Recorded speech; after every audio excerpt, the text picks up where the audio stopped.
What's going on, everyone? Dr. B here from The Comprehensive Dentist, and if you're watching this video, I hope that you've had a chance to go ahead and look at the first of many videos in the dental trauma mini course.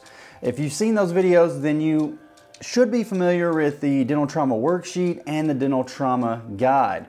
Now, in this specific video, I wanted to go over a trauma case that recently came into the residency where I work. And I thought this would be a good case to kind of review some of the things that we've learned from the dental trauma mini course and apply some of that knowledge. So when we do this video, one of the things I want to do is I recommend to you to have pause moments. When we get to certain parts of this video, pause your video and actually think about what you would do or what you think is the appropriate diagnosis or treatment, what have you. That's going to be a great way to learn and apply some of the things that you've already covered. This specific case is a case where I have compiled some things after the fact, kind of an after action review, if you will. And I think that's also a great way to learn. Review your cases after, really look at what went well, what did not go well, what would you do different next time. And this case certainly is one of those cases. All right, so in this specific case, we have a trauma case as a result of a skateboarding accident. And one of my residents, Dr. Alan Yam, actually got to provide all the treatment for this case. And I was there and some other mentors were there as kind of consults and to help out as needed. So for this specific case, we're going to look at this and we're going to discuss what went well, what could have went better. And again, I want you to have those pause moments so you can think about what the correct answer will be. All right, so if a patient comes into your dental clinic with dental trauma, what are you going to do next? Well, hopefully your answer to that will be to grab the dental trauma worksheet and the dental trauma guide. If you have not downloaded that already, there will be a link in the description that you can go download that for free and have this available in your practice. Have a few copies of the worksheet printed out and ready to go for when you need them. Have a copy of the dental trauma guide either on your computer or a printout of that available somewhere in your office so you can easily reference that. This is going to be super handy for going through these cases. So for this specific case, if you look in the upper left of the dental trauma worksheet, you'll see the dental trauma checklist. And this checklist is there to help guide you through the entire process. This checklist is so you don't forget something and that you can just be as thorough as possible when you're seeing these patients. So the first thing we're going to do on this checklist is look at the medical and dental history for our patient. Again, you know, this is one of those things where you need to do this with every patient you treat because, number one, don't treat a stranger. Always know a little bit about your patient. You need to make sure your patient is safe to treat. What if they have a medical condition that could impact the treatment you're planning on giving them? What if the patient has some dental anxiety?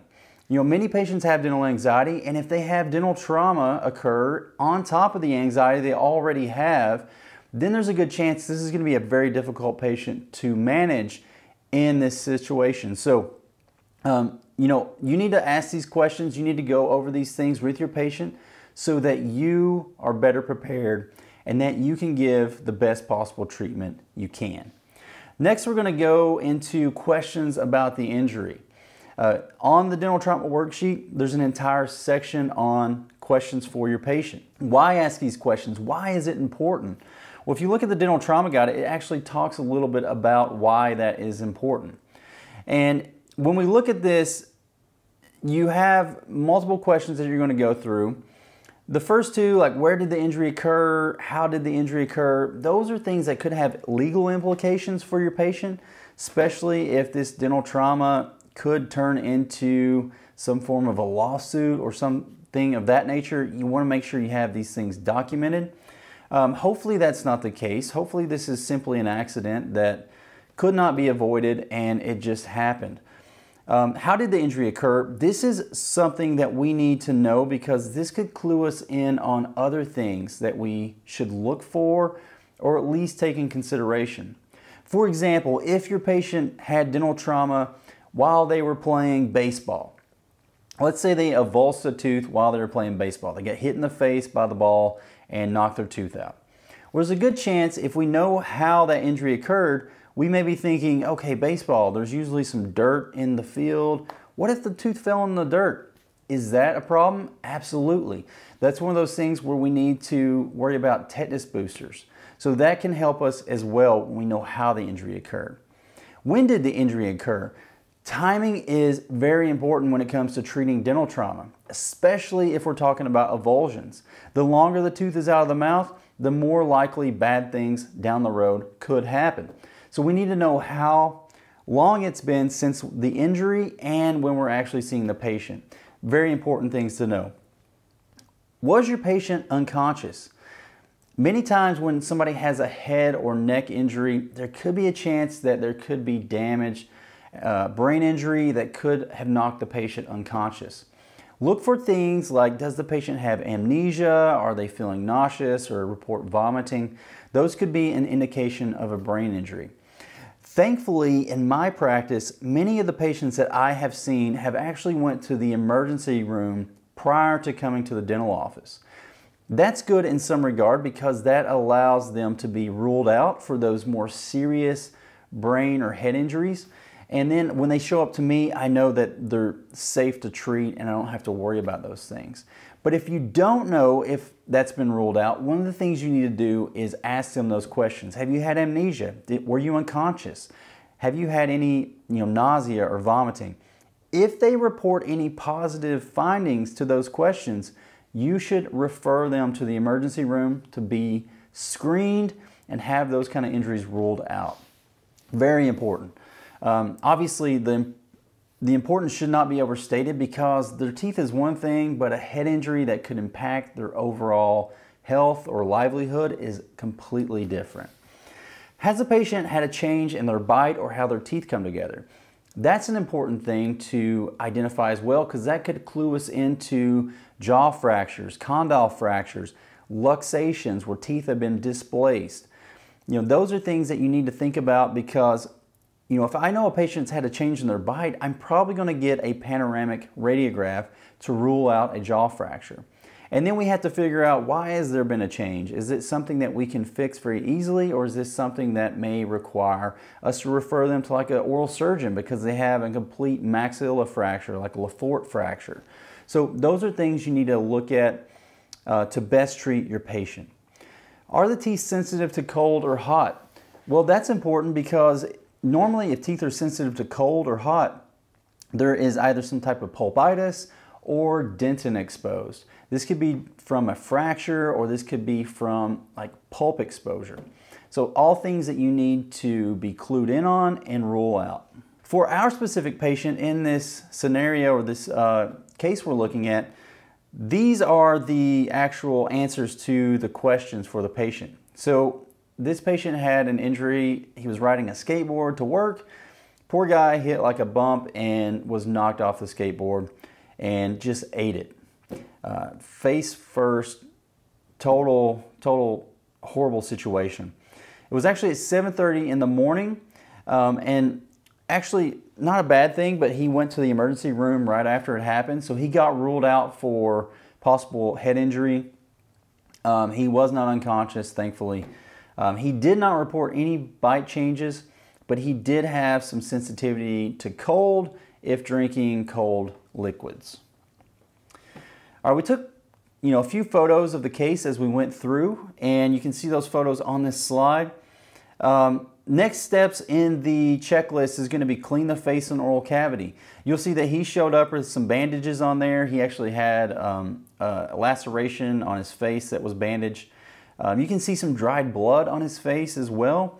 Intraorally, pretty clean overall. A little bit of bleeding around the sulcus of some of those teeth. But ultimately, you need to make sure the patient is cleaned up enough to where you can have eyes on and be able to diagnose things. If there's a lot of stuff everywhere, you need to clean them up first and then check them out. You're going to examine and palpate the soft and hard tissues. As you can see in the photographs here, he has a lip laceration intraorally that is obvious. Thankfully, the gum tissue looks pretty good overall. And I also look for fractures, displacements, mobility, and pulp exposures.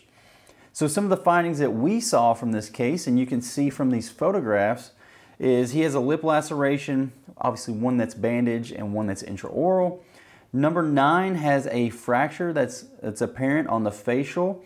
And if you look at the lingual view, it may be a little hard to see there, but the fracture is actually visible on the lingual. There's kind of a horizontal component, and then it kind of makes a nosedive apically below the gum tissue.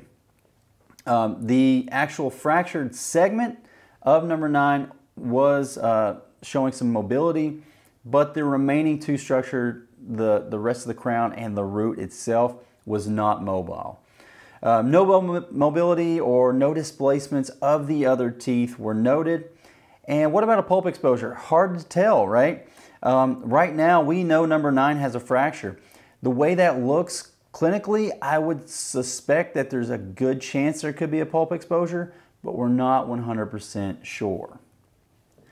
Next, you're going to look at doing some pulp sensibility testing. It's one of those things where the patient's going to kind of clue you in on where the region is. When this patient came in, he's obviously complaining of some discomfort and pain in the maxillary anterior teeth. So that's kind of the region in which I would start. Obviously, take a good look everywhere. Make sure that there is no other areas that could potentially be of concern. So our region of concern here is the maxillary anterior, and Dr. Yam tested those teeth, and here's the results that he came up with. So take a moment, look at these results here for each of these teeth, and think about if there's anything that's jumping out at you. Go ahead and pause if you need to. One thing to keep in mind when you do pulp sensibility testing is that there is a chance that the pulp testing could yield false negatives. Obviously, sometimes when you have dental trauma, that could disrupt the blood flow to the tooth or the nerve connections to the tooth. So keep those things in mind. Your pulp sensibility tests are mainly for kind of a baseline reading or a baseline measurement, so you can compare later as weeks go on and you do follow-ups with the patient. So the 2 things that jumped out to me from the pulp sensibility testing was number 9 and number 10.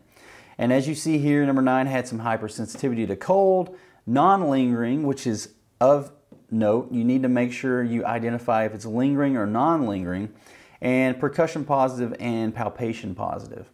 Number 10 also had normal response to cold, percussion positive, and palpation positive. So based off of this information, can we make a pulpal or periapical diagnosis? What's your thoughts?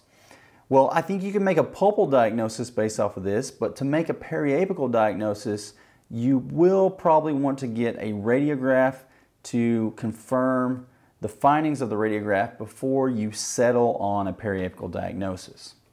Here is a publication from the American Association of Endodontists. This goes over pulpal diagnosis. I think this is always a good thing to review, especially if you're in dental school or you're a recent graduate.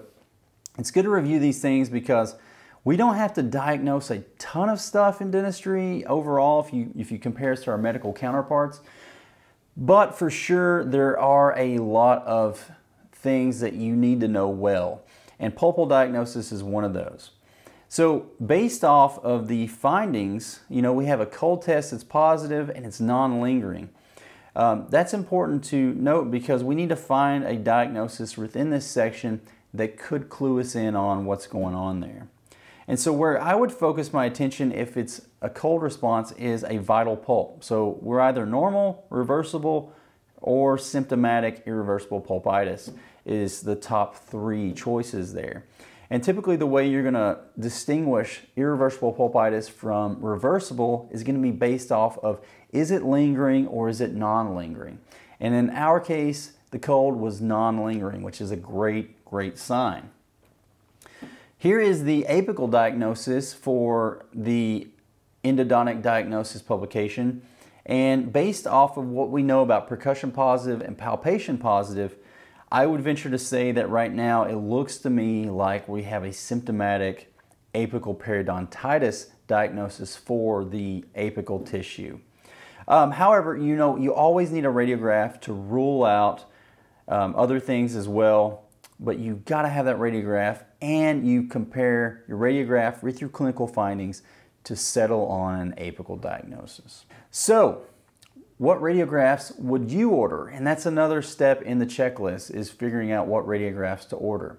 What's your thoughts? Do we need a soft tissue radiograph? That's something you need to think about when you see a lip laceration. Now, in this specific patient, we see a lip laceration, but we don't see any missing tooth fragments, which is something of importance. If you look at the dental trauma guide, it talks about how a soft tissue radiograph can help identify any foreign bodies within the lip. Specifically, one of the things that could commonly happen is a tooth fragment could get actually lodged into the lip or soft tissue. So dental trauma guide recommends 25% normal exposure periapical of the lip to rule out any kind of foreign body in the lip. For this specific patient, we elected not to take a radiograph. We actually palpated the tissue, did not feel any hard objects in there, and you do see that the patient did not have any missing fragments of teeth or anything like that that was unaccounted for. So you don't always get that lucky, but you may need a soft tissue radiograph for some cases. So what's your pulpal and your apical diagnosis? This is something you need to have for all of the teeth involved. Well, we came up with number 9 being a reversible pulpitis based on response to cold, non-lingering, and symptomatic apical periodontitis for number 9 based off a positive percussion and palpation finding. Radiograph was actually normal, and you can see the radiograph on the previous slide I put here, showing that there's no radiolucencies associated with the tooth. It doesn't appear that there's any thickening of the PDL. So all things that point to a normal radiograph. For number 10, we actually diagnosed the patient as having a normal pulp with symptomatic apical periodontitis. This again is based off a normal response to cold, non-lingering, and the positive percussion and palpation findings from the exam. You also want to consider photographs as part of the checklist. This is good to document the case for legal purposes, but also I like documenting cases for educational purposes and before and afters. And also for that after action review. It allows me to review the case and kind of think about what went well, what did not go well. So it also helps me grow as a provider. Photo documentation, we took quite a few photographs for this case, and that's what we're going to be using for this case study. So can we make a trauma diagnosis based off of the information that we have obtained so far? To determine diagnosis, there is a really cool little flow chart in the dental trauma guide that will walk you through some things and you need to walk through that for each tooth that's involved. For number 9, I would argue that there was no displacement. Even though the fragment is loose and it's showing mobility, there's no displacement of the tooth. The tooth itself is still where it belongs, even though there's a broken fragment. There is no tooth mobility of the remaining tooth structure that's there. The fragment's loose, but not the remaining tooth. There is some tenderness percussion, which is kind of a little bit of a curveball, if you will, if you use this flow chart. So you could argue that maybe there's a concussion injury involved with number 9. Certainly number 10 has sensitivity to percussion as well, and a concussion would be very likely on that tooth. There is, however, a fracture in number 9, and it does appear that the fracture goes below the gingival margin if you look at it from the lingual perspective. So in that case, it looks like there is a crown root fracture for number 9. And currently, based off of what we're seeing for number 10, it appears that there could be a concussion injury if you use this flow chart. But are we missing anything? Is there anything that we're not seeing here that we need to know? And hopefully you're starting to pick up on some things based off of what you've learned in the trauma mini course. So when you look at this tooth, you see the fracture, but again, we said we don't know if there is pulpal involvement. So we need to remove the fractured segment. I cannot emphasize this enough. This is one of those things where if you have a tooth that has a fractured segment that is loose, please, please always take the fractured segment out. Remove it. It's not going to help you. You're not going to save the tooth. Fracture goes underneath the gum line. How are you going to seal that? There's no way to seal this fracture. You need to remove the fractured segment to help you diagnose and to eventually treat the patient. So remove the fractured segment. This is a picture of the fractured segment removed. One of the things you'll notice there is that the gum tissue is a little beaten up from the injury. We did pack some retraction cord in there with Hemodent just to kind of help minimize some of the bleeding from the sulcus. But it's hard to tell from this photograph, but I will tell you that this fracture did for sure go below the gum line, and you can see that a little bit in the pre-op photo, but you can also kind of tell now that it's headed that way. If the retraction cord wasn't in the way, we could see that. But what else do you notice about this photograph? If you look closely at where we removed the fractured segment. So here we go back to this. You know, are we there yet? Do we have a diagnosis yet? Are there different types of crown root fractures, which that looks like that's what we're dealing with, right? Because it goes below the gum line and involves a portion, small portion of the root. And are there different types of crown root fractures? And the answer is yes. There's subclasses, right? And you know this from the dental trauma guide. There's the uncomplicated crown root fracture and there's the complicated crown root fracture. And how do you know the difference? Well, you know the difference based on whether or not there's pulpal involvement. Your complicated crown root fracture is going to also have a pulp exposure associated with it. So if we look at this photograph again of the fragment removed, do you see a pulp exposure? And indeed you do. It's a very small pulp exposure, but there is pulp exposure. So our diagnosis for the trauma specifically is going to be complicated crown root fracture for number 9 and a concussion injury for number 10. And if you look at the overall diagnosis for both of these teeth, we include the apical and the pulpal diagnosis along with the trauma diagnosis. So that's what we're looking at here on this slide. So this would be a complete listing of all the diagnoses that we have completed for this patient so far. And don't forget the maxillary lip laceration as well. All right, so next in the checklist is to render the appropriate treatment. You know the diagnosis, now you need to do the appropriate treatment. So for the lip, we decided we were going to suture that up. It was one of those lacerations that was a little bit deeper, not real deep, but a little bit deeper than normal. So we said, hey, let's just go ahead and throw some sutures in there. So for that, we used some chromic gut sutures. It was inside the vermilion border of the lip on the oral mucosa. So I felt okay about using chromic gut. It dissolves in 5-7 days or so. So it would hold that tissue together long enough for there to be some healing occur.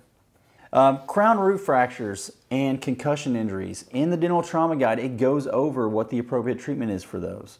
And so always refer back to the trauma guide when you establish your diagnosis. And again, you need to refer to each section that you've diagnosed for each individual tooth. That's important. And you kind of compile these things into a plan, so to speak, of what you're going to do. So the treatment for a complicated crown root fracture, one of the things you're going to notice is that, okay, it says remove loose tooth fragment, check, we did that. Clean the area with saline, water, or chlorhexidine, check, we did that. We used some sterile saline. Disinfect with hypochlorite, chlorhexidine, or gluma. Probably one of the easiest ones to use there would be chlorhexidine.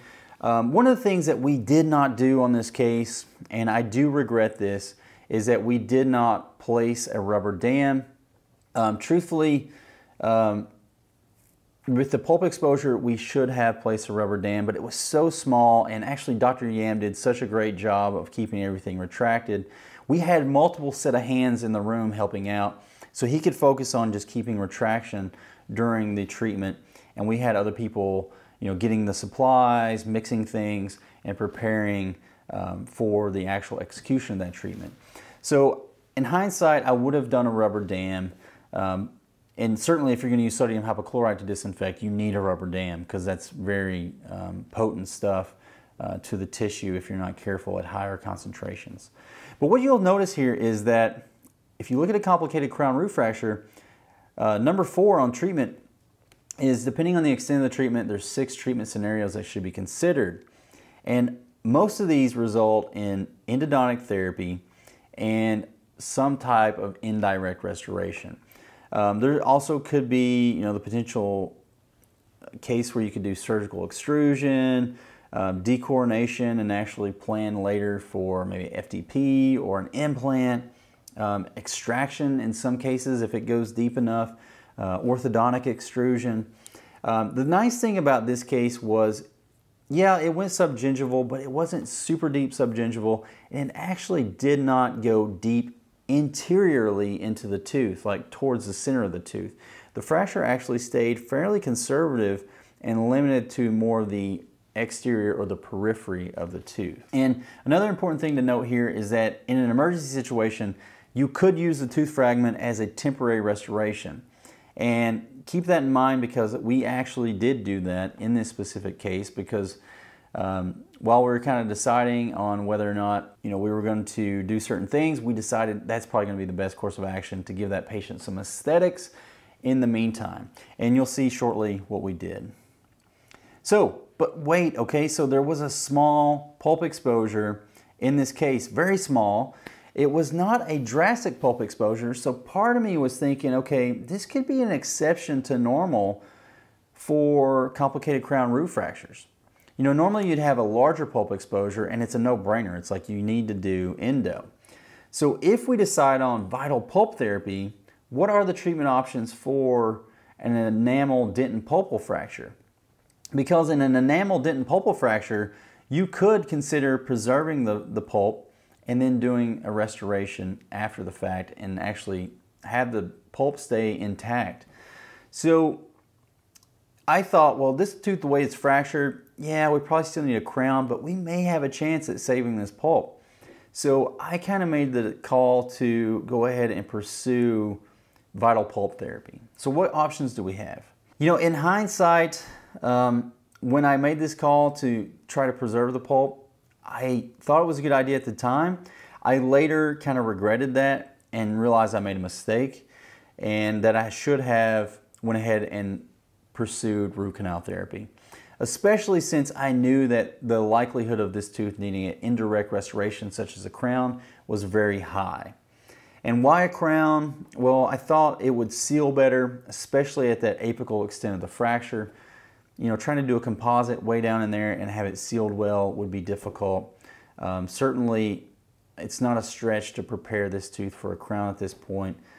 And you'll see why I said that was a mistake here shortly. So if we are going to do vital pulp therapy, which is what I actually did, here is the treatment for that. So this is a closed apex case. We can see that from the periapical that we took, the radiograph. But to do vital pulp therapy in a case like that, you would need to use MTA or biodentin.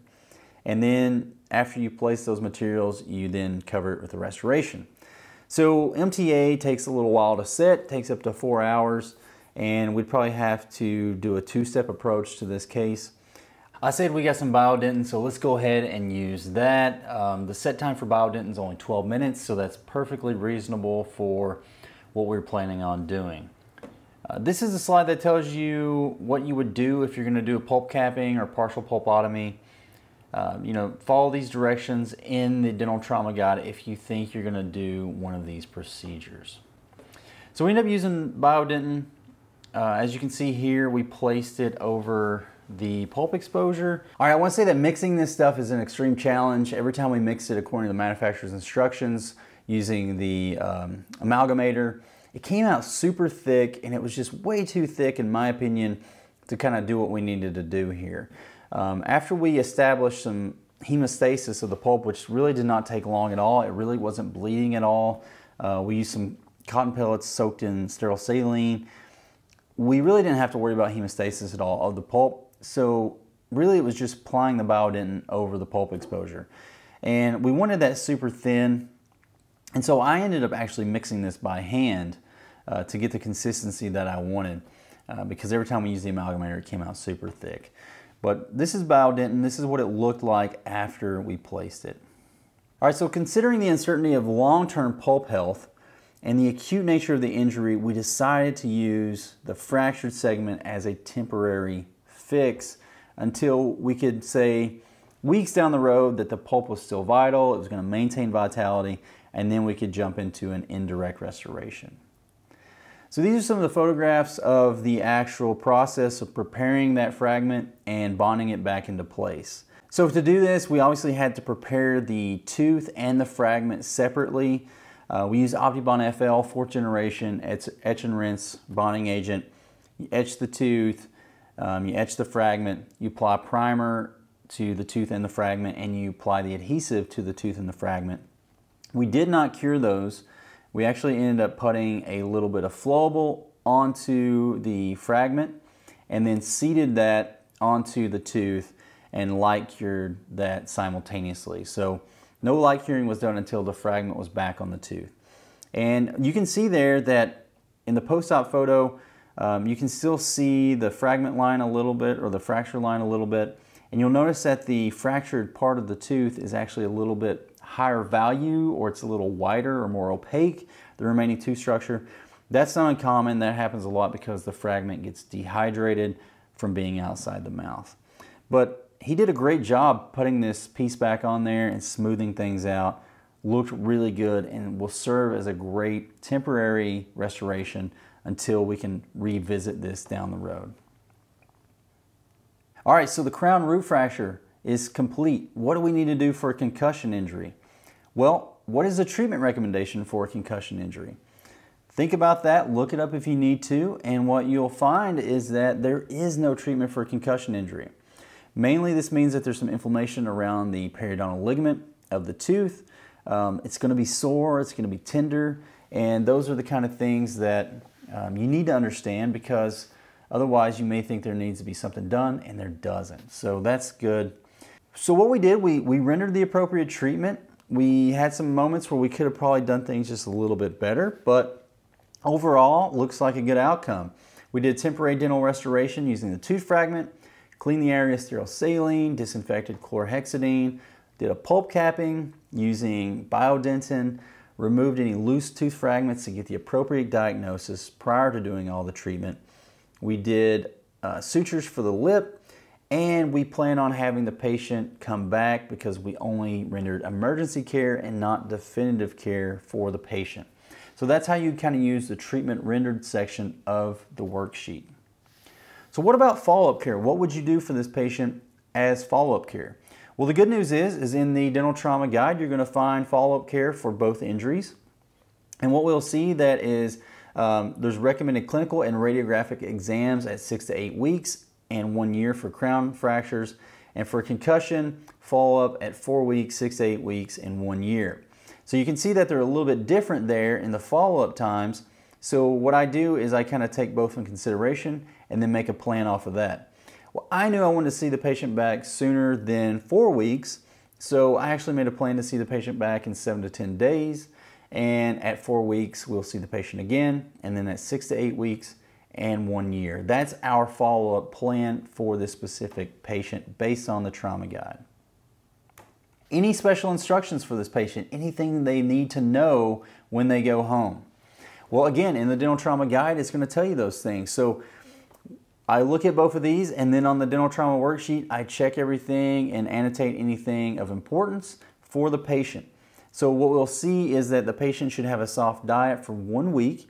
They should continue to brush their teeth 2 times per day. Obviously, they're probably going to be a little bit more cautious in the anterior around those teeth that are a little sensitive and sore. We're going to give them some chlorhexidine just in case they're not brushing so well in the anterior, that they will use for 2 times per day for 1 week. And then they're going to come to all the follow-up visits because obviously we're not done. We're not out of the water yet. We need to do some follow-up. And then also recommend for the discomfort some over-the-counter ibuprofen and Tylenol to keep the patient comfortable until things start to heal up a little bit. All right, so these are our patient photographs here. This is our pre-op, and this is kind of the fragment removed and the radiograph, and this is where we started and kind of working through the case, the things that we saw. And here is all the treatment that we rendered, bonding that back on after we did the biodent and pulp cap and doing the sutures as well. So we got a lot of good things done for this patient. On the back side of the worksheet, I actually will recommend that you copy that for the patient and send them home with that, because it tells you, or it tells the patient everything that was done for them. It tells them when their follow-up's going to be, and it tells them what kind of special instructions they need to follow. So it's a good reminder for them when they get home and they may be still kind of processing and working through what all happened, and it'll help them remember some of those things that you talked about in the office. So for this patient, we saw them back at 1 week, and let's see how the treatment turned out. So what you'll notice is in the top row we have the pictures from when we actually saw the patient initially, and you can see the post-op for that, what the fragment looked like when it was bonded back on. And then at the bottom you'll see the 1 week follow-up. And we can see that the patient looks a lot cleaner. He's cleaned up a lot. The bandage is gone. You can see the healing of that extraoral laceration that he has there on his maxillary lip. You can see that the intraoral laceration, the sutures came out, and it's still a little ulcerated. It's still healing. Chances are, I mean, it looks kind of like to me it's probably healing with a little bit of secondary intention. So it's going to continue to heal up over the course of the next couple weeks. And one of the things you're going to notice is look at number 9. Looks a lot better now, right? The color of the fragment that we bonded back on came back. It's not dehydrated anymore. It actually blends very well with the remaining tooth structure. But again, this is just a temporary treatment. This is not going to be the long-term treatment, because frankly, I am not confident in the bond and the seal of that fragment where it goes subgingival. And so that's why we're using this as a temporary and not as a final treatment option.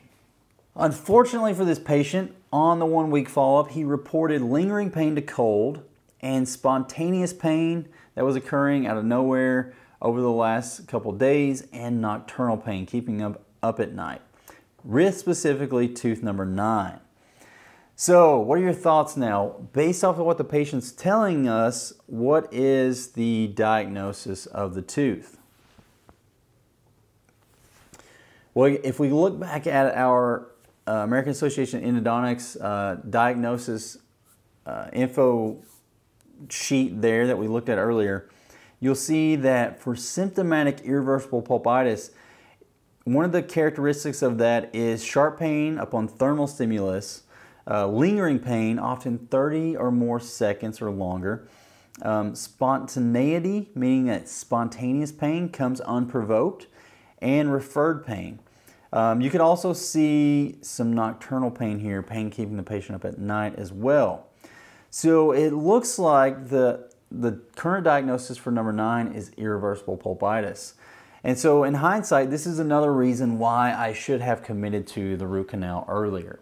Because the pulp cap, although I thought it made sense at the time, with there being a closed apex, was a higher chance that that would be unsuccessful. And now we're seeing that the patient actually needs a root canal. So number 9 actually received a pulpectomy during this visit. Different resident completed the pulpectomy. Dr. Steven Spoto did the pulpectomy and did a great job. Now the patient is planning on having endo done in the very near future. All right, so future plans for this teeth. Number 9 is going to get a root canal. We'll do a build-up and an all-ceramic crown after the fact. We'll continue to assess the need for crown lengthening after we prepare the tooth for the all-ceramic crown. That'll give us an idea where the margin is going to be and if we need to consider either gingivectomy or crown lengthening on specifically the lingual of the tooth. And number 10, having the concussion injury, we're going to continue to monitor that at 6 to 8 weeks and 1 year. And all this is based off of some from the dental trauma guide, and now that we've kind of got into root canal and restoring, basing that off of just good restorative principles. So in kind of looking at this case, you know, the key to predictably managing this case really came from going through that dental trauma checklist and the worksheet and using the dental trauma guide to help walk us through this. Hopefully you can see the value in these resources and how they can help you walk through a case like this to completion. So in hindsight, you know, looking at this case, what did I learn from this case? Well, obviously I think, you know, rubber dam was a good idea. Certainly making the call on the root canal because it was a closed apex case, and you know, the likelihood of the direct pulp cap being successful is a little bit lower because of the closed apex. And then, you know, just the fact that in hindsight's always 20/20, but in hindsight, the patient ended up having symptoms anyway. And we know we're going to have a crown on there, right? We know we're probably going to do an indirect restoration. I think a good rule of thumb is that any time that you're dealing with a tooth that has potential pulpal involvement or for sure pulpal involvement and it's going to get a crown, you may just want to go ahead and think about elective root canal therapy to just prevent any negative things happening later. You know, God forbid we do a crown on this guy and then he ends up needing a root canal after the fact and we got to drill a hole through the crown or even replace the crown in some situations. What a waste and what a poor way of executing that in sequence. So next time I think I'll be a little bit more aggressive with deciding on the root canal for those patients with crown root fractures. All right, so I want to thank you for watching this video. I hope you learned some things. I'm going to continue to look for cases like this in the future so we can document them and do a case review. I'm going to try to do some more case reviews on this channel in the near future on other things as well to kind of help myself learn and help you learn, and hopefully we all learn from this shared experience. Again, thanks for watching. Subscribe to the channel if you have not already. Like this video if you found it useful. And hey, I will see you next time.